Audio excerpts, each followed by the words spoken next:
السلام علیکم ورحمۃ اللہ وبرکاتہ، نحمده ونصلی علی رسولہ الکریم، اما بعد فاعوذ باللہ من الشیطان الرجیم، بسم اللہ الرحمن الرحیم، رب اشرح لی صدری ویسر لی امری واحلل عقدۃ من لسانی یفقہوا قولی۔ لعن الذین کفروا، لعنت کیے گئے وہ لوگ جنہوں نے کفر کیا، من بنی اسرائیل، بنی اسرائیل میں سے، بنی اسرائیل میں سے جنہوں نے کفر کیا ان پر لعنت کی گئی۔ کون تھے کفر کرنے والے بنی اسرائیل میں سے؟ آپ کو معلوم ہے کہ بنی اسرائیل میں سے کچھ لوگ جو عیسیٰ علیہ السلام کو ماننے والے تھے وہی مومن کہلائے، جنہوں نے عیسیٰ علیہ السلام کا انکار کیا یا کسی بھی پیغمبر کا انکار کیا تو وہ کیا بن گئے؟ کافر ہو گئے۔ تو بنی اسرائیل میں سے جن لوگوں نے کفر کیا ان پر لعنت کی گئی، کس کے ذریعے؟ علی لسان داود، داؤد علیہ السلام کی زبان سے، وعیسیٰ ابن مریم، اور عیسیٰ ابن مریم کی زبان سے۔ داؤد علیہ السلام کون تھے؟ اللہ کے پیغمبر تھے، اور عیسیٰ علیہ السلام اللہ کے پیغمبر تھے۔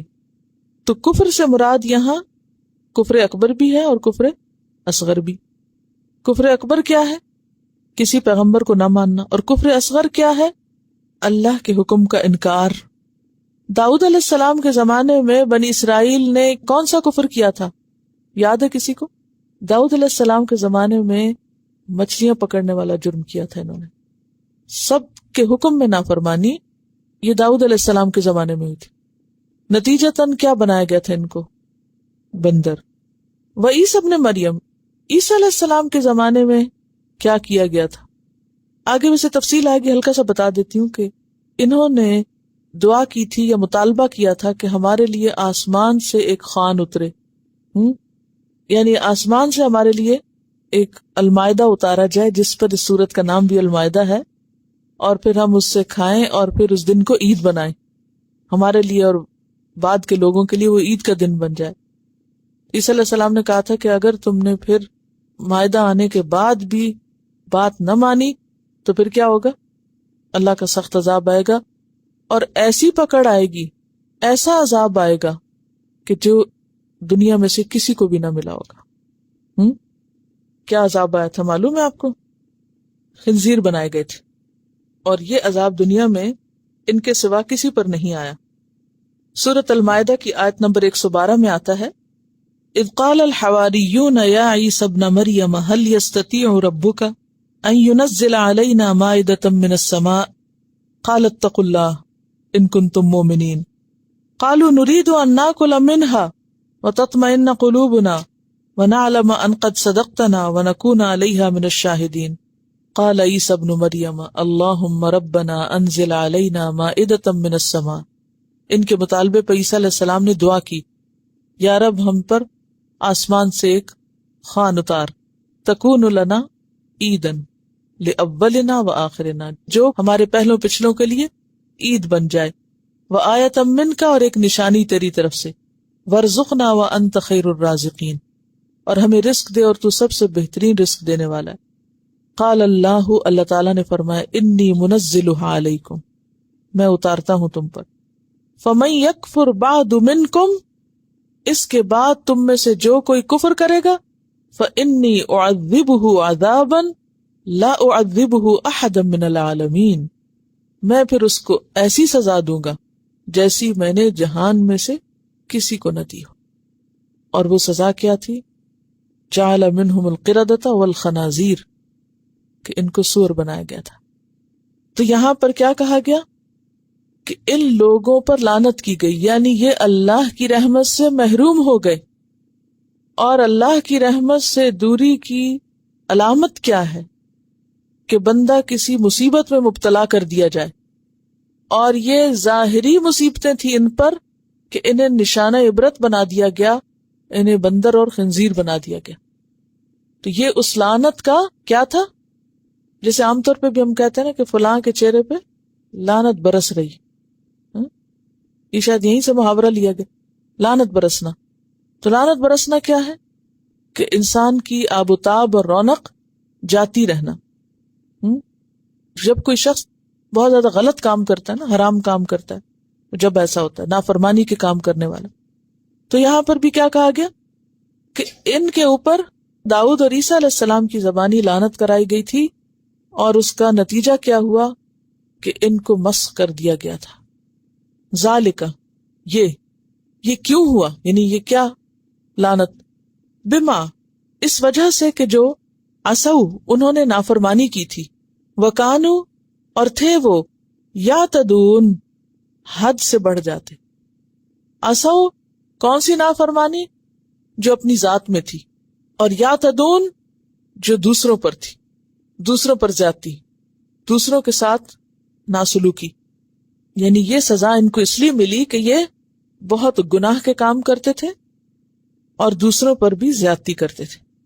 تو اس سے کیا پتہ چلتا ہے کہ جب کوئی یہ دو کام کرے، کہ کوئی بھی انسان خواہ وہ کسی پیغمبر کی امت میں سے ہو، جیسے بنی اسرائیل چنے ہوئے لوگ تھے جن پہ اللہ کا بڑا فضل تھا، اور آج جیسے مسلمان چنی ہوئی امت ہے، لیکن اگر وہ عصوا اور یعتدون کرتے ہیں، اللہ کی نافرمانی کرتے ہیں، اس کے حکم نہیں مانتے اور دوسروں پر زیادتی کرتے ہیں، تو ان کا انجام کیا ہو سکتا ہے کہ وہ اللہ کی رحمت سے دور ہو سکتے. اور اگر کوئی شخص اللہ کی رحمت سے دور ہو جائے تو پھر اس کے بعد اس کے ساتھ کیا ہو سکتا ہے، اس کا کوئی انسان اندازہ نہیں کر سکتا. پھر اللہ اس کے ساتھ جو چاہے معاملہ کرے. مزید ان کا جرم کیا تھا جس کی وجہ سے یہ مسخ ہوئے تھے یا ان پہ لعنت ہوئی تھی؟ کانو، تھے وہ، لا یتناہون، نہ روکتے ایک دوسرے کو. ایک دوسرا کہاں سے آگے؟ یتناہون باب تفاعل ہے. ایک دوسرے کو نہیں روکتے تھے، یعنی یہ فعل کے اندر ہی معنی پایا جاتا ہے. ان منکرن، برائی سے. یہ برائی سے نہیں روکتے تھے. منکر کیا ہوتا ہے؟ منکر وہ چیز جس کا انکار کیا جائے. کون انکار کرتا ہے؟ شریعت اور عقل. سب سے پہلے شریعت جس چیز کا انکار کرے وہ منکر ہے. منکر کیا ہے؟ جس چیز کا انکار کیا جائے. ٹھیک ہے، منکر کا لفظی معنی کیا ہے؟ جس چیز کا انکار کیا جائے وہ منکر ہے. تو کون انکار کرے؟ شریعت. یعنی جن چیزوں کا شریعت نے انکار کیا تھا، جو ناپسندیدہ تھی شریعت میں، ان کا یہ ارتکاب کرتے تھے. وہ ان کو بڑی پسند تھی اور وہ غلط کام کرتے اور ایک دوسرے کو غلط کام کرتے ہوئے دیکھتے بھی، لیکن روکتے نہیں تھے. یعنی برائیوں پر، منکرات پر، بے حیائی کے کاموں پر بے حس ہو چکے تھے، نظر ہی کچھ نہیں آتا تھا. فعلوہ، جس کو وہ کرتے، یعنی وہ منکر جس کا وہ ارتکاب کیا کرتے تھے، اس سے کسی کو روکتے نہیں تھے آپس میں. لبئس ما کانوا یفعلون، البتہ کتنا برا تھا جو کچھ یہ کر رہے تھے. بئس کسی چیز کی برائی بیان کرنے کے لیے آتا ہے، اس کا اپوزٹ ہے نعمہ. نعمہ اجر العاملین، کتنا اچھا، اور بئس کتنا برا. اور فعلوہ میں اس بات کی طرف اشارہ ہے کہ یہ برائی کرتے چلے جاتے، برائی میں آگے بڑھتے جاتے تھے. تو بات یہ ہے کہ ان کے ہاں دین اپنی رسمی شکل میں موجود تھا. دینی ادارے بھی تھے، دینی قسم کے لباس بھی تھے، ظاہری نمائشی عمل بھی تھے، لیکن امر بالمعروف اور نہی عن المنکر نہ تھا. برائیوں سے روکنے کا کوئی سلسلہ نہ تھا. یعنی ویسے دین کے نام پر بہت سی کاروائیاں ہو رہی تھی، لیکن حقیقی دینداری نہ تھی. حقیقی دینداری کیا ہوتی ہے؟ دیکھیے کہ حقیقی دینداری اللہ کی معرفت ہوتی ہے، اللہ کی محبت ہوتی ہے، دین کی سمجھ ہوتی ہے.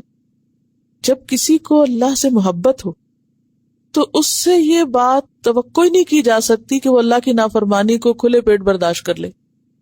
کوئی غلط کام کر رہا ہے تو وہ کہے اچھا ٹھیک ہے کوئی بات نہیں، کیا فرق پڑتا کرے. وہ نہیں برداشت کر سکتا. کیوں؟ اندر سے تڑپ اٹھتا ہے کہ یہ اللہ کی نافرمانی کر رہا ہے.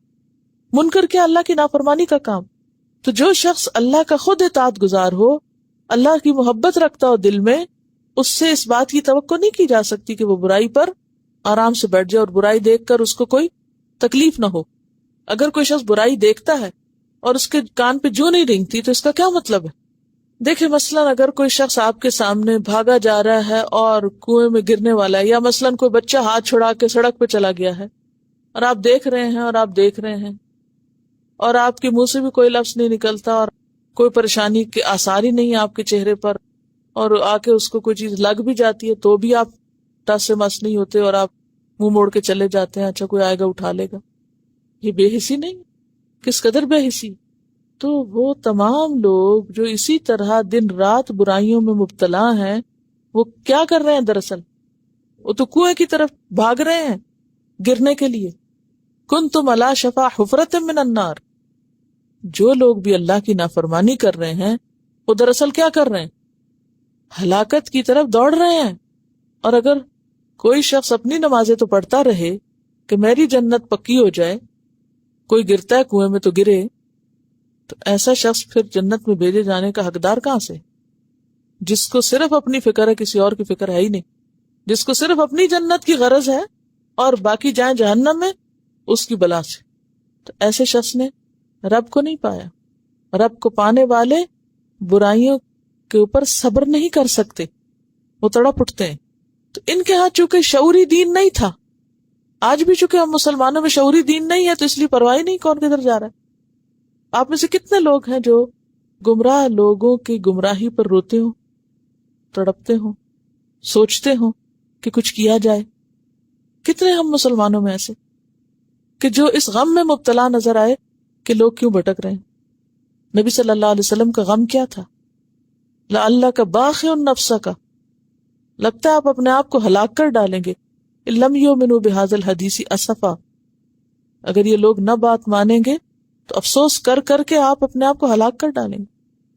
آج ہم مسلمانوں کے اندر کتنوں کو ایسا غم بھی ہے کوئی کہ جو لوگوں کی گمراہیوں پہ تڑپتے ہوں. ہر کوئی اپنی اپنی زندگی میں محو ہے، کھویا ہوا ہے، اپنی خوشیوں کی فکر ہے، اپنی ذات، اپنی زندگی، اپنا فیوچر، اپنا گھر، اپنا سب کچھ، دنیا کا بھی اور آخرت کا بھی. دوسرے کہاں جا رہے ہیں؟ ہماری بلا سے، کو ہماری ذمہ داری ہے. دیکھیے اگر بچے کو آپ کھانا کھلانے لگیں، چھوٹے بچے کو، اور وہ کہے نہیں مجھے نہیں کھانا، آپ خود ہی کھا لیں، تو آپ چھوڑ دیں گے اس کو؟ کیا کریں گے؟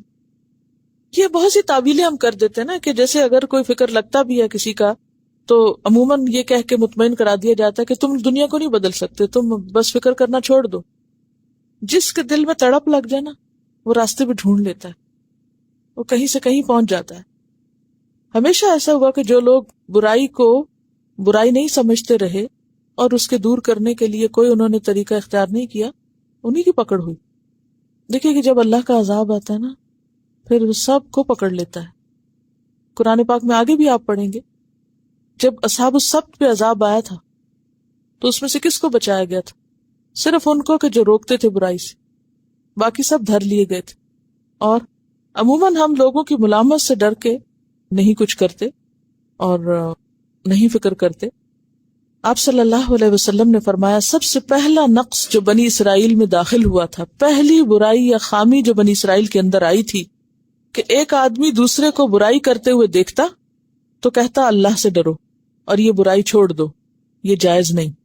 لیکن دوسرے روز پھر اسی کے ساتھ کھانے پینے اٹھنے بیٹھنے میں کوئی شرم محسوس نہ کرتا، حالانکہ ایمان کا تقاضا تھا کہ اس سے نفرت اور ترک تعلق کرتا، جس پر اللہ نے ان کے درمیان آپس میں عداوت ڈال دی، آپس کی دشمنی پیدا کر دی اور وہ لعنت کے مستحق قرار پائے. پھر فرمایا اللہ کی قسم تم ضرور لوگوں کو نیکی کا حکم دیا کرو اور برائی سے روکا کرو، ظالم کا ہاتھ پکڑ لیا کرو ورنہ تمہارا بھی یہی حال ہوگا.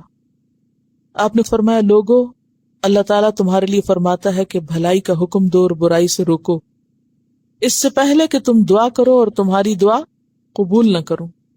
تم مجھ سے مانگو اور میں تمہیں نہ دوں، تم مجھ سے مدد طلب کرو اور میں تمہاری مدد نہ کروں.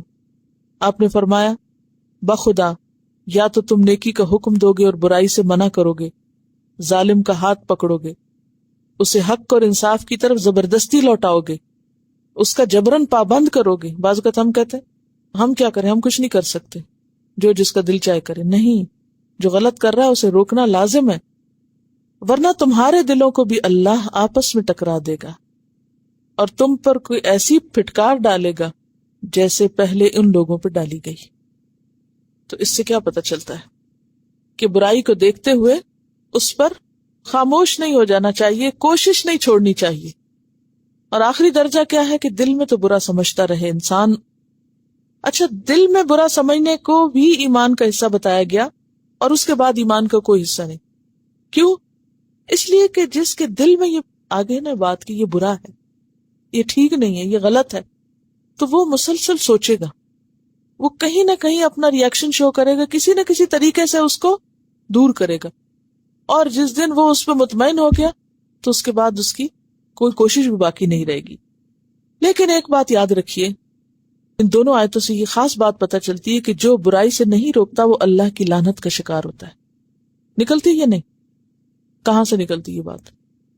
کہ بنی اسرائیل پہ اس بنیاد پر لعنت کی گئی۔ تو سب سے اہم سبق ہمارے لیے کیا ہے کہ برائی کو روکنا فرض ہے۔ اگر کوئی برائی کو نہیں روکتا جبکہ وہ روک سکتا ہے، ایک تو نہیں کہ روک سکتا ہی نہیں، وہ الگ بات ہے، معذور ہے، لیکن جو روک سکتا اور پھر نہیں روکتا تو وہ اللہ کی رحمت سے دور ہو جاتا ہے۔ لیکن اہم بات یہ ہے کہ برائی کو روکنے کے لیے انسان کی جہاں نیت ضروری ہے، تڑپ ضروری ہے، وہاں برائی کا علم بھی ضروری ہے کہ واقعی یہ چیز برائی۔ مثلا روزے میں کھانا جو ہے یہ برائی ہے، لیکن اگر کوئی مسافر کھا رہا ہو تو، یا بیمار کھا رہا ہو تو اجازت ہے، برائی نہیں ہے، تو پہلے پتہ ہونا چاہیے۔ اگر مثلا کوئی نماز نہیں پڑھ رہا تو آپ اس کو ملامت نہیں کریں گے، پہلے یہ معلوم کریں گے وہ کوئی پڑھ کے تو نہیں آ چکا۔ اگر خواتین نے پڑھنی بھی ہے کہ نہیں، یعنی یک طرفہ طور پر فیصلہ نہ کرنے کہ دیکھو کہ تمہارے اندر یہ بہت بڑی برائی ہے کہ تم نماز نہیں پڑھتے، حالانکہ وہ تم سے پہلے پڑھ چکا ہے۔ تو ایسا کسی کے بارے میں سوچنا بھی نہیں چاہیے برا جب تک کہ تحقیق نہ ہو۔ اسی طرح اگر کوئی شخص مثلا کسی کی مدد اٹھ کے نہیں کر رہا تو ہم اسے دیکھ کے تو برا منا رہے ہیں، یہ بہت غلط شخص ہے، اٹھ کے یہ کام نہیں کر رہا۔ پہلے یہ معلوم کرو کہ وہ اس کے 2 پاؤں بھی ہیں کہ نہیں، اٹھ سکتا بھی ہے یا نہیں۔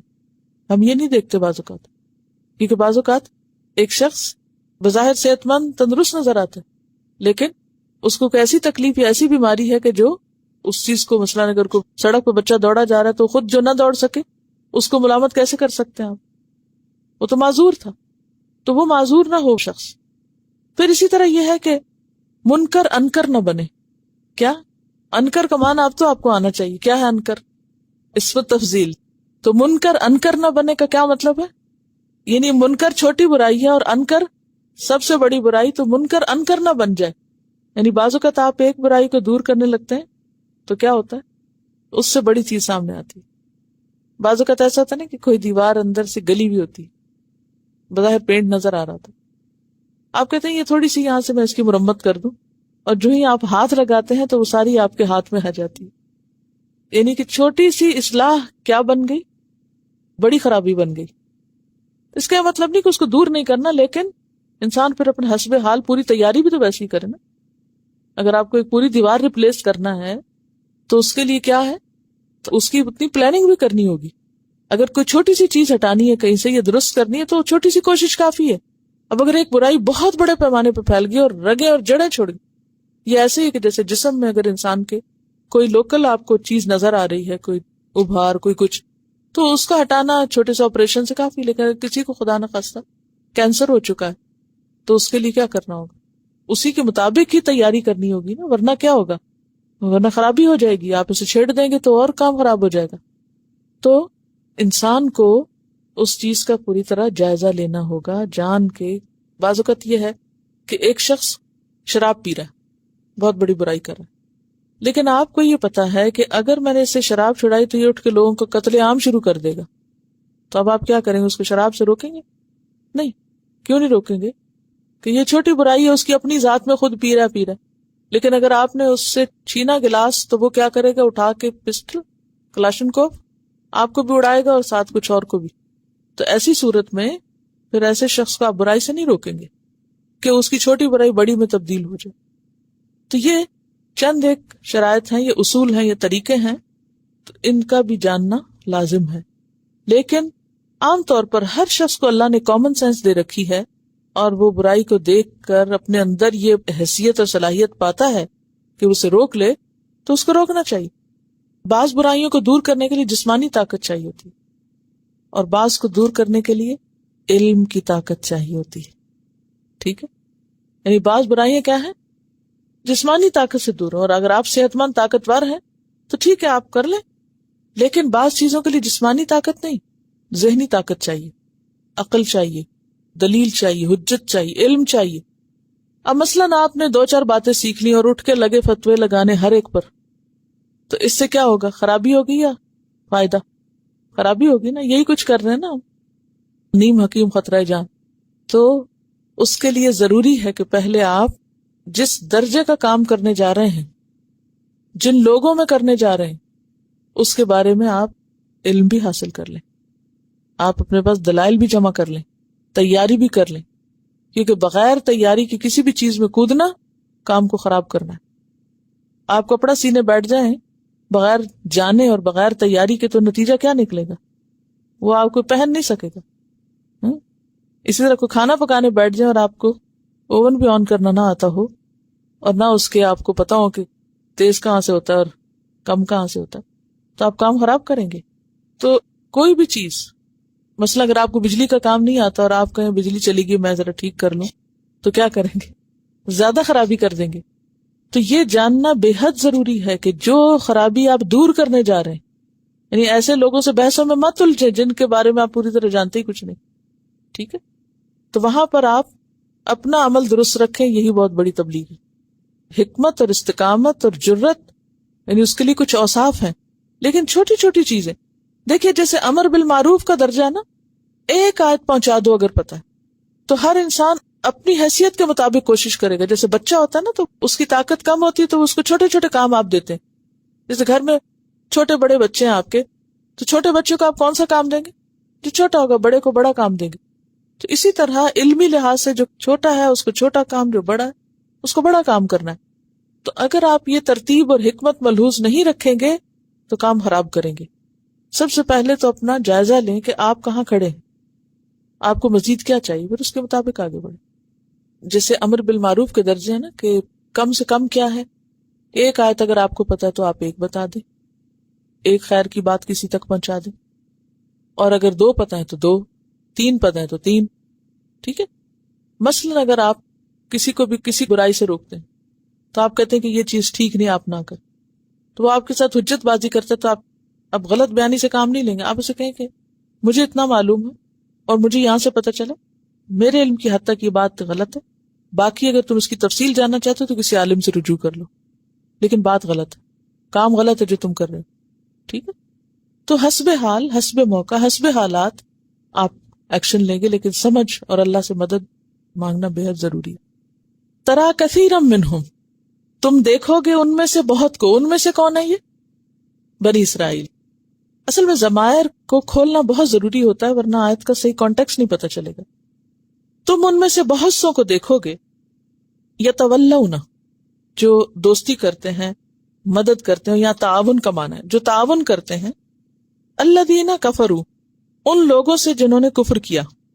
اشارہ ہے مشرکین مکہ کی طرف.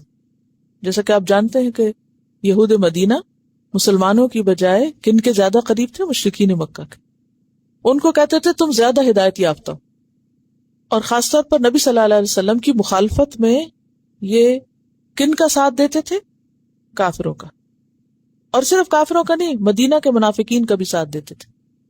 لبئس ما قدمت لهم انفسهم، البتہ کتنا برا ہے جو آگے بھیجا ہے ان کے لیے ان کے نفسوں نے. کہاں آگے بھیجا؟ آخرت کے لیے. اور آخرت میں کیا کمایا انہوں نے؟ ان سخط اللہ علیہم، کہ اللہ ان پر غضبناک ہوا. سخط کس کو کہتے ہیں؟ غصے کو. غضب، غیظ، غصہ. وفی العذاب ہم خالدون، اور عذاب میں وہ ہمیشہ رہیں گے لمبے عرصے تک. اور یہاں بھی ہم ضمیر کون سی ہے؟ منفصل. تو ضمیر منفصل کس لیے ہوتی ہے؟ اس کا ایک مقصد تاکید ہوتا ہے، یعنی وفی العذاب ہم خالدون، اور عذاب میں وہی ہمیشہ رہنے والے ہیں. تو اس آیت سے کیا سبق ملتا ہے؟ کہ اگر کوئی شخص اہل ایمان کو چھوڑ کر کافروں کا ساتھ دے، ان کی مدد کرے، اور خالی مدد نہیں، اسلام کے خلاف مدد دے، یہ یاد رکھیے. اس کا یہ مطلب نہیں کہ اگر آپ کے ہمسائے میں سے کوئی شخص مسلمان نہیں تو اس کو کسی دوا کی ضرورت ہے، کسی مدد کی، تو آپ کہیں نہیں، ہمارے قرآن میں منع کیا گیا ہے کسی اور کی مدد کرنا. یہ مطلب نہیں ہے. یہاں مطلب کیا ہے یعنی وہ رسول اللہ صلی اللہ علیہ وسلم کے خلاف جا کر ان کی مدد کرتے ہیں. تو دین کے خلاف جو کوششیں ہو رہی ہیں ان میں تعاون کا ہاتھ بڑھانا یہ منع ہے. کیا سمجھ میں آئے کہ آج اگر کوئی شخص اسلام کی بے خونی کے لیے یعنی اسلام کو نقصان دینے کے لیے کوئی کوشش کر رہا ہے اور مسلمانوں میں سے کچھ لوگ اپنی جان بچانے کو ان کے ساتھ مل جائیں کہ اب ترقی کا راز صرف اسی میں ہے کہ ہم اپنوں کو چھوڑ دیں اور ان کا ساتھ دیں. عام معنوں میں آپ کسی سے بھی تعاون کر سکتے ہیں کیونکہ قرآن کا یہ حکم عام ہے، تعاونوا علی البر والتقوی، نیکی اور تقوی کے کاموں میں ایک دوسرے سے تعاون کرو. جو بھی خیر اور بھلائی کا کام کر رہا ہے اس کی مدد کرو. اور اس کی بہت بڑی مثال کیا ہے؟ نبی صلی اللہ علیہ وسلم کا معاہدہ حلف الفضول میں شرکت کرنا، اور آپ نے دور اسلام میں بھی اس کو کنفرم کیا تھا کہ اگر آج بھی مجھے، یعنی یہ صرف دور جاہلیت کا واقعہ نہیں، آج بھی اگر مجھے کوئی اس قسم کے کام کی طرف بلائے تو میں حاضر ہوں گا، میں اس میں شریک ہوں گا. تو اچھا کام کوئی بھی کر رہا ہو، اگر کوئی غیر مسلم کر رہا ہے تو اس اچھے کام میں آپ اس کی مدد کر سکتے ہیں. حجر اسود کا واقعہ بھی آپ دیکھیں. تو ان واقعات سے کیا پتہ چلتا ہے کہ ہمیں اچھائی میں دوسروں سے تعاون کرنا ہے، لیکن اسلام دشمنی میں تعاون نہیں کرنا. کیوں؟ یہ تو پھر ایسا ہی ہے کہ جس شاخ پہ آپ بیٹھے ہیں اسی کو کاٹیں. اصل میں ان آیات کا جب صحیح معنی نہیں پتا ہوتا نا تو لوگ ظاہراً قرآن کو پڑھ کے کیا کرتے ہیں؟ پریشان ہوتے ہیں. وہ کہتے ہیں کہ دیکھو یہ حکم آیا قرآن میں اور قرآن نعوذ باللہ ہیٹرڈ سکھاتا ہے اور کسی سے تعاون نہیں کرنے دیتا. نہیں، یہ بالکل ایک اصولی بات، اور اس میں بالکل ڈرنے گھبرانے کی ضرورت نہیں ہے. اگر کوئی آپ سے کہے کہ دیکھو قرآن میں یہ لکھا ہے تو اس کا مطلب آپ کو پتا ہونا چاہیے. اس کا مطلب یہ کہ جو اسلام کے خلاف کام کرے اس کی مدد نہیں کرنی. اور اس کو آپ کاؤنٹر کیسے کر سکتے ہیں؟ آپ دوسرے سے سوال کر سکتے ہیں کہ بتائیے اگر کوئی شخص آپ کے ملک کے خلاف کوئی کارروائی کرے تو آپ کیا کہتے ہیں؟ اس کی مدد کرنی چاہیے؟ نہیں. تو اسی طرح اگر کوئی ہمارے دین اور ہماری آخرت اور ہمارے فیوچر کے خلاف کام کر رہا ہے تو ہماری عقل تو نہیں مانتی، اور کسی بھی انصاف پسند کی عقل نہیں مانے گی کہ آپ اس کا ساتھ دیں. یہ تو بالکل نیچرل سی بات ہے، بالکل سمپل سیدھی سی بات ہے کہ اپنے مفاد کے خلاف کوئی بھی اجازت نہیں دیتا کام کرنے کی. وَلَوْ كَانُوا يُؤْمِنُونَ بِاللَّهِ وَالنَّبِيِّ، اور اگر وہ ایمان لائیں اللہ پر اور نبی صلی اللہ علیہ وسلم پر. کون مراد ہے نبی سے یہاں؟ محمد صلی اللہ علیہ وسلم. یہ ال جو ہے یہ عہد ذہنی کا ہے. وَمَا أُنزِلَ إِلَيْهِ، اور جو نازل کیا گیا آپ کی طرف. کیا؟ قرآن.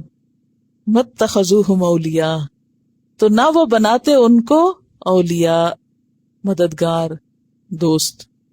اگر یہ اللہ پر ایمان رکھتے اور نبی صلی اللہ علیہ وسلم پر ایمان رکھتے اور قرآن پر ایمان رکھتے، اور قرآن پر ایمان کا مطلب کیا ہے کہ اس کو جانا بھی جائے، ورنہ تو ایمان کا کیا معنی، تو وہ ان کو کبھی دوست نہ بناتے. وَلَٰكِنَّ كَثِيرًا مِّنْهُمْ فَاسِقُونَ، لیکن ان میں سے بہت سے لوگ فاسق ہیں، اطاعت کی حد سے نکلنے والے ہیں. تو اس سے اصول کیا نکلتا ہے، یا اس آیت سے کیا بات سیکھنے میں آ رہی ہے کہ کافروں سے ایسی دوستی جو دین کے خلاف جاتی ہو، یا کافروں سے ایسا تعاون جو دین کے خلاف جاتا ہو، یہ ایمان کے منافی. کیونکہ اگر ایمان ہو تو یہ کام نہیں ہو سکتا. اور یہاں فسق سے مراد صرف نافرمانی نہیں، کفر مراد ہے. یہاں فسق کے کئی معنی ہیں نا. فسق کا ایک معنی کیا ہے؟ ملت سے نکلنا، اور ایک معنی اطاعت کی حد سے نکلنا. تو یہ ملت کی حد سے نکلنے والے کیونکہ اوپر ایمان کی بات آئی. واضح؟ اچھا، میں کہتی ہوں کہ فاسق سے مراد یہاں کافر ہے، آپ بتائیے میں صحیح کہتی ہوں غلط کہتی ہوں؟ عقیدت میں مت کہیے صحیح کہتے ہیں، غلو ہو جائے گا. دلیل سے کہیے. چونکہ یہاں اوپر یؤمنون باللہ کی بات ہے تو اس کے اپوزٹ آیا ہے کہ اگر ان کا ایمان ہوتا تو یہ نہ کرتے، لیکن اکثر ان کے فاسق ہیں، یعنی ایمان نہیں رکھتے، اس لیے فاسق کا معنی یہاں کافر کر رہی ہوں. ٹھیک ہے. لَتَجِدَنَّ أَشَدَّ النَّاسِ عَدَاوَةً، البتہ تم ضرور پاؤ گے سب سے زیادہ شدید یا سخت الناسی لوگوں میں سے عداوتاً عداوت میں دشمنی میں للذین آمنوا ایمان والوں کی کس کو الیہود یہود کو والذین اشرکوا اور ان کو جنہوں نے شرک کیا. یہود و مشرکین اہل ایمان کی عداوت میں تمام انسانوں سے زیادہ سخت ہے. لام کون سا یہاں تاکید کا شابش. تجدو تم پاؤ گے کس کی طرف خطاب ہے کسے کہا جا رہا ہے نبی صلی اللہ علیہ وسلم کو اور پھر اس کے بعد عام خطاب ہے اور نون مشدد کیا معنی دیتا ہے ضرور با ضرور یعنی عام تجربے مشاہدے کی بات ہے تم دیکھ لو گے تم پا لو گے جان لو گے اشد الناس سب سے زیادہ شدید لوگوں میں سے اشد کیا ہے اسم تفضیل جیسے اکبر اسی طرح اشد بھی کیا ہے اسم تفضیل سب سے زیادہ شدید سپرلیٹو ڈگری. اور کیسے پتا چلے گا حالات بتائیں گے تمہیں حالات سے مشاہدات سے آبزرویشن سے تمہیں پتا چل جائے گا کوئی ڈھکی چھپی بات نہیں کوئی غلط بیانی نہیں کہ سب سے زیادہ شدید لوگوں میں سے عداوتن اور عداوت کا اپوزٹ کیا ہوتا ہے ولایت. عداوت کا اپوزٹ کیا ہے ولایت.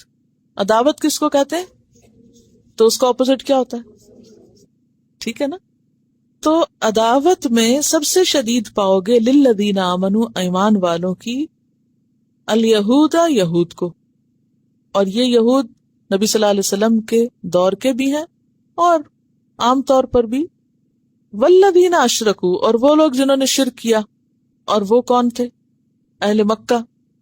لیکن صرف اہل مکہ نہیں بعد میں بھی ہو سکتے ہیں لیکن یہاں ایک بات خاص یاد رکھنی ہے کہ یہ من حیث الجماع یا من حیث القوم یا من حیث ایک امت کی بات ہو رہی ہے افراد کی بات نہیں ہو رہی. بعض یہود بہت اچھے ہو سکتے ہیں اور بعض مشرکین بہت اچھے مشرکین میں سے کسی کی مثال دیجئے جس نے نبی صلی اللہ علیہ وسلم کی مدد کی تھی جب حضرت خدیجہ کا انتقال ہو چکا تھا اور جب آپ طائف گئے تھے اور واپس آئے تھے تو مکہ میں داخل نہیں ہو سکتے تھے. کس نے پناہ دی تھی مطعم ابن عدی نے. تو اس نے کیا کیا تھا کیونکہ پہلے تو آپ ابو طالب کی حمایت میں تھے وہ بھی فوت ہو چکے تھے حضرت خدیجہ بھی فوت ہو چکی تھی تو مکہ میں کوئی ایسا شخص نہیں رہ سکتا تھا جس کا کوئی سرپرست نہ ہو. قبائلی نظام تھا نا. تو اس وقت اس کے 2 بیٹے آپ کو اپنی حفاظت میں مکہ میں داخل کر کے گئے تھے. تو وہ خود کیا تھا مشرک. اور مشرکین میں سے کون کسی کا کوئی واقعہ معلوم جب حضرت ام سلمہ نے ہجرت کی تھی تنہا نکلی تھی تو جو کعبہ کے کنجی بردار تھے حضرت طلحہ وہ ان کے ساتھ گئے ان کا اونٹ پکڑ کے. حضرت ام سلمہ ان کی اتنی تعریف کرتی ہیں کہ انتہائی شریف انسان تھا کہ جو مدینہ میں پھر جا کے اندر بھی نہیں گئے اور وہاں تک پہنچا کے بتایا کہ یہ مدینہ آ گیا ہے اور وہیں سے واپس لوٹ گئے بغیر کسی معاوضے کے. ان میں مشرک ہونے کے باوجود بہت اچھے کردار تھے اور لیٹر آن پھر یہی لوگ مسلمان ہوئے اور اسلام کے بہت بڑے مددگار بنے. یعنی وہ بس اپنے عقیدت میں اپنے آباء و اجداد کے دین پر تھے لیکن وہ اسلام کے دشمن نہیں تھے مخالف نہیں تھے. لیکن جو دشمن تھے ابو جہل جیسے ابو لہب جیسے وہ شدید دشمن. اتنی سزائیں اتنی تکلیفیں کسی نے نہیں دی. اور مدینہ میں یہود کے اندر بھی ایسے کچھ لوگ موجود تھے. تو ہر قوم اور ہر گروہ کے اندر اچھے لوگ بھی ہوتے ہیں خواہ وہ ایک بحیثیت قوم بدنام بھی ہو چکے. دنیا کی کسی بھی قوم کو آپ دیکھیں اس لیے جنرلائز نہیں کرنا چاہیے کیونکہ فلاں اس قبیلے سے اس لیے وہ تو ایسا ہو گئے. کئی لوگ ذاتوں کی بنا پر اور ملکوں کی بنا پر فلاں خراب ہے ہاں اس لیے کہ وہ فلاں ملک کا ہے یا فلاں قبیلے کا یا فلاں علاقے کا فلاں ذات ہے اس کی یعنی کسی نہ کسی طرح پکڑ کرتے رہتے ہیں. حالانکہ جنرلائز نہیں کرنا چاہیے چیزوں کو. جنرلائزیشن جو ہے یہ ایک بہت بڑی غلطی ہوتی ہے. کسی کے اندر ایک خامی دیکھی اس کو پورا ہی برا بنا دی شیطان بنا دی اور کسی کے اندر ایک بھلائی دیکھی اس کو کہیں چڑھا دی. یہ انسان کی سوچ کی خطا ہوتی. تو بہرحال یہاں من حیث الجماعت کہا جا رہا ہے کہ بحیثیت گروپ یہ 2 زیادہ سخت ہیں مسلمانوں کے خلاف. وَلَتَجِدَنَّ اور البتہ تم ضرور پاؤ گے اقربہم ان میں سے قریب تر مودتاً محبت میں. محبت کا اپوزٹ کیا ہے بغض. مودت خالص محبت کو کہتے ہیں ودود اسی سے ہے واد بھی اسی سے. بہرحال وادن کا مطلب ہوتا ہے محبت کرنے والا. للذین آمنوا، ان لوگوں کے جو ایمان لائے. الذین وہ لوگ ہیں قالوا جنہوں نے کہا انا نصارا کہ ہم نصارا ہیں. یعنی یہود اور مشرکین کی نسبت نصارا اہل ایمان سے قریب تر ہیں، اقرب ہیں، اور یہ بھی من حیث القوم ہے، اور ان میں سے بعض افراد شدید دشمن ہو سکتے ہیں. یعنی مجموعے کے اعتبار سے ان دو کے مقابل یہ قریب تر ہیں. ذالک یہ بأن اس وجہ سے ہے، یعنی اس کی وجہ کیا ہے؟ منہم ان میں سے، کن میں سے؟ نصارہ میں سے. کون ہے؟ قسیسین، قسیسین ہے. قسیس قس سے ہے. قس کہتے ہیں عالم کو. اصل میں قاف سین سین کا معنی ہوتا ہے کسی چیز کی تلاش اور جستجو کرنا، انکوزیٹو ہونا، اور خصوصاً رات کو تلاش کرنا. تو قسیس سے مراد عالم ہے. اور کون سے عالم؟ جو صرف دن کو نہیں پڑھتے، رات کے پچھلے پہر بھی پڑھتے. رات کے اول حصے کی نسبت پچھلے حصے میں پڑھنا کہیں زیادہ فائدہ مند ہے، کیونکہ سارے دن کا انسان تھکا ہوا ہوتا ہے نا. تو نبی صلی اللہ علیہ وسلم کا طریقہ بھی کیا تھا کہ عشاء پڑھ کر سو جاتے تھے، لیکن پھر جلدی اٹھتے تھے. تو اگر آپ لوگ بھی اس طرح عادت بنائیں نا، تو اول صبح جو ہے، یعنی تہجد کے وقت یا اس کے بعد فجر کے بعد پڑھنا جو ہے، وہ بہت جلدی آپ کے سبق کو آسان بنا دے گا. سب سو رہے ہوتے ہیں، خاموشی ہوتی ہے، اور ذہن بھی نیند پوری کر چکا ہوتا ہے، نئے سرے سے کام کر رہا ہوتا ہے، تو جذب کی کیفیت بھی زیادہ ہوتی ہے کہ ان کے اندر عالم اور عابد موجود ہیں. ورہبانن، اور راہب. راہب رہب سے نا ڈرنا، اللہ سے ڈرنے والے. فرہبونی پیچھے آپ پڑھ چکے کہ ان کے اندر عالم اور عابد لوگ موجود ہیں. تو اس سے علم کی فضیلت پتہ چلتی ہے، اور علم کے ساتھ اللہ کی خشیت جب ہو تو اس علم کی فضیلت، کیونکہ خالی علم کافی نہیں ہوتا جب تک خدا کا خوف نہ ہو. عالم تو یہود کے اندر بھی بہت ہے، لیکن راہب نہیں ہے. ٹھیک ہے نا؟ عالم تو یہود کے اندر بھی بہت ہے، لیکن خالی عالم ہونا اور عالم و عابد ہونا اور عالم اور زاہد ہونا اور خدا کا خوف رکھنے والا ہونا، یہ فرق چیز ہے. تو ان کے اندر نفرت کم ہے، کیونکہ ان کے جو لیڈرز ہیں یا ان کے جو علماء ہیں وہ ان کے علماء کی نسبت بہتر ہے. کیونکہ عوام کس کے دین پر ہوتے ہیں؟ عوام کس کی مانتے ہیں؟ لیڈرز کی مانتے. وہ جو سکھائیں گے وہ تو وہی کریں گے. اگر ان کے اندر وسعت قلب ہے تو وہ عوام میں بھی ڈال دیں گے. اگر وہ تنگ نظر ہے تو عوام بھی تنگ نظر ہو جائیں گے. تو یہاں قرآن نے وجہ بتائی، علت بتائی کہ سبب کیا ہے. سبب یہ، اور پھر یہ آپ دیکھیں کہ جس کثرت کے ساتھ نصارہ مسلمان ہوئے ہیں، اس کثرت سے دوسرے لوگ نہیں مسلمان ہوئے. وَأَنَّهُمْ، اور تیسری وجہ، لا يستكبرون، وہ تکبر نہیں کرتے، ان کے اندر عاجزی اور تواضع ہے. اور یہ بھی من حیث القوم، ورنہ افراد میں کئی لوگ بہت متکبر بھی ہو سکتے ہیں. تو یہاں پھر علم کی فضیلت پتہ چلتی ہے کہ علم کا ہونا اور علم کے ساتھ خدا خوفی ہو تو یہ دلوں کی نرمی کا باعث ہوتا ہے اور انسان کے اندر تواضع پیدا کرتا ہے. اور ایک اور بڑی اہم بات پتہ چلتی ہے، علم عبادت کی نفی نہیں کرتا. علم عبادت کی نفی نہیں کرتا کہ آپ کہیں کہ اچھا اب تو میں چونکہ پڑھنے پڑھانے لگ گئی ہوں اس لیے کسی نفل کی ضرورت نہیں، کسی عبادت کی ضرورت نہیں، اب تو میں دوسروں کو علم سکھا رہی ہوں لہٰذا کسی اور صدقے کی ضرورت نہیں. نہیں، علم اور عبادت ساتھ ساتھ. اعلیٰ مرتبہ یہ نہیں کہ بس فرض نماز پڑھی اور اٹھ گئے. بہت سے طالب علم یہ طریقہ بھی اختیار کر لیتے نا، بس محض فرض نمازیں پڑھی اور غائب. تو یہ طریقہ درست نہیں. علم کے ساتھ عبادت ضروری ہے، اور عبادت علم کا حسن ہے. وَأَنَّهُمْ لَا يَسْتَكْبِرُونَ، اور وہ تکبر نہیں کرتے، تواضع اختیار کرتے ہیں. اور تواضع کیا ہے؟ حق کی قبولیت کا ذریعہ بنتی ہے. تواضع کس کو کہتے ہیں؟ ہمبلنس کو. جب کوئی ہمبل ہوتا ہے، عاجز ہوتا ہے، تو وہ حق کو جلدی قبول کرتا ہے. تو کیا سیکھا آپ نے؟ حضرت عیسیٰ علیہ السلام کے پیروکاروں کی صفت سورۃ الحدید آیت 27 میں کچھ یوں بھی آتی ہے، وَجَعَلْنَا فِي قُلُوبِ الَّذِينَ اتَّبَعُوهُ رأفتن و رحمہ، کہ آپ کے پیروکاروں کے دلوں میں ہم نے رأفت و رحمت رکھ دی ہے۔ اور آپ صلی اللہ علیہ وسلم نے جو خطوط ملوک نصارہ کو لکھے تھے ان کے جواب بہتر تھے بنسبت اوروں کے۔ مثلا نجاشی کی طرف جب آپ نے لوگوں کو بھیجا تو کیا ہوا؟ آپ دیکھیں نا کمپیریزن قرآن کی آیت کو سمجھنے کے لیے، کہ مشرکین مکہ نے جب مکہ کے مسلمانوں کو ستایا تھا تو آپ نے کیا حکم دیا تھا؟ ہجرت کر جاؤ حبشہ کی طرف، اور وہاں کے بادشاہ کی تعریف کی تھی۔ پھر اسی طرح وہ مسلمان بھی ہو گیا تھا، جب فوت ہوا تو آپ نے اس کا جنازہ بھی پڑھا تھا۔ اسی طرح آپ دیکھیں کہ روم کے بادشاہ ہرقل کو جب آپ نے خط بھیجا تو وہ بھی مسلمان ہونا چاہتا تھا لیکن قوم کے ڈر سے مسلمان نہیں ہوا تھا۔ مقوقس جو تھا مصر کا بادشاہ وہ بھی عیسائی تھا، اس نے آپ صلی اللہ علیہ وسلم کے خط کے جواب میں آپ کو ہدیے بھی بھیجے تھے۔ تو اس کے برعکس ایران کا بادشاہ جو مشرکین تھے اس نے کیا کیا تھا؟ آپ کا خط پھاڑ دیا تھا۔ تو یہ کمپیریزن تاریخ میں بھی نظر آتا ہے۔ تو قرآن اسی چیز کو سامنے رکھ رہا ہے کہ ان کے مقابلے میں یہ زیادہ نرم دل ہے اور وہ تکبر نہیں کرتے۔ تو کیا سیکھا آپ نے سائد سے؟ کہ ہمیں بھی علم سیکھ کر متکبر نہیں بننا، علم کے تخیل میں عبادت نہیں چھوڑنی، اللہ کا ذکر نہیں چھوڑنا، اور نرم دلی اختیار کرنی۔ علم آپ کو کیا دے؟ ہمبلنس، عاجزی، تواضع اور خدا کا خوف۔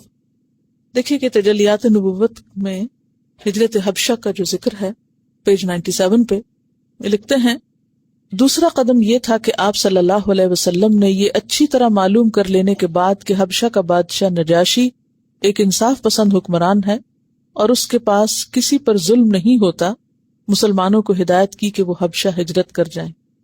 اس ہدایت کے مطابق رجب 5 نبوت میں یعنی سن 5 نبوی میں مسلمانوں کے پہلے قافلے نے ہجرت کی۔ اس میں 12 مرد، 4 عورتیں اور ان کے سردار حضرت عثمان بن عفان تھے۔ ان کے ساتھ ان کی بیوی حضرت رقیہ بھی تھیں جو نبی صلی اللہ علیہ وسلم کی صاحبزادی تھی، اور یہ حضرت ابراہیم اور حضرت لوط علیہ السلام کے بعد پہلا گھرانہ تھا جس نے اللہ کے راستے میں ہجرت کی تھی۔ یہ لوگ رات کے اندھیرے میں چپکے سے نکلے اور جدہ کے جنوب میں واقع شعیبہ کی بندرگاہ کا رخ کیا۔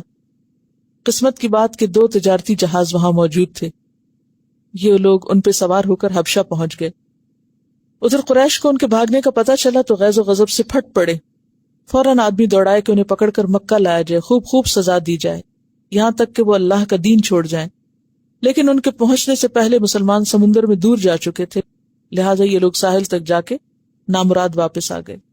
اس کے بعد دوسری ہجرت حبشہ ہوئی اور اس کی تفصیلات موجود ہیں، یہ آپ خود پڑھ لیجئے تو بہتر ہے، اس سے آپ کو اندازہ ہوگا کہ نجاشی کا کردار کیا تھا۔ اس میں 2-3 پیجز ہیں، زیادہ نہیں۔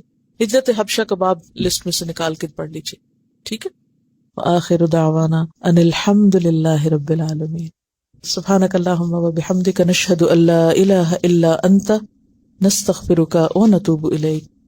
السلام علیکم ورحمۃ اللہ وبرکاتہ۔